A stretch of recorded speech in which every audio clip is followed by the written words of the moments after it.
የጤና ባለሙያዎች ንቅናቄ የብልጽግናን ወንበር በከፍተኛ ሁኔታ እየነቀነቀ እንደሆነ ተገለጸ። ግንቦት 5 2017 የጀመረው የጤና ባለሙያዎች ከፊል የስራ ማቆም አድማ ከግንቦት 10 ጀምሮ ወደ ሙሉ የስራ ማቆም አድማ ተሸጋግሯል። የሐኪሞች የዳቦ ጥያቄ አለመመለስ የፈጠረው ከፍተኛ ንቅናቄም በደሃ ነፍስ ስልጣኑን ለሚያራዝመው ብልጽግና የፖለቲካ ቁማር ሆኖ ታይቷል። የሐኪሞቹን ጥያቄ ፖለቲካ ጉዳይ ነው በሚልም የራሱን የፖለቲካ ቁማር ለመጫወት እየሞከረ ነው። ሆኖም ይህ ንቅናቄ መንበሩን የሚነቀንቅ መስሎ ስለታየው የከፋ ድንጋጤ ውስጥ ገብቷል። በዚህም በባለስልጣኖቹ በኩል መግባባት ያልታየባቸው የሐሰተኛና የዛቻ መግለጫዎች እየሰጡ ነው። የጤና ሚኒስትሯ መቅደስ ዳባ ከትናንት በስቲያ በኢቲቪ ቀርበው በሰጡት ቃለ መጠይቅ ምንም አይነት መስተጓጎል አልገጠመንም፣ የጤና ተቋማት ስራ እየሰሩ ነው፣ ሐኪሞችም በስራ ላይ ናቸው፣ ያልገቡትንም አነጋግረን እንዲገቡ አድርገናል ሲሉ ተደምጠዋል።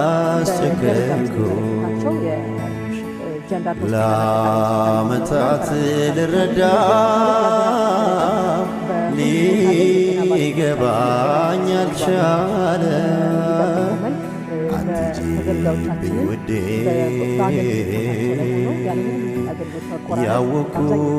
ያወኩት ብዙ አለ።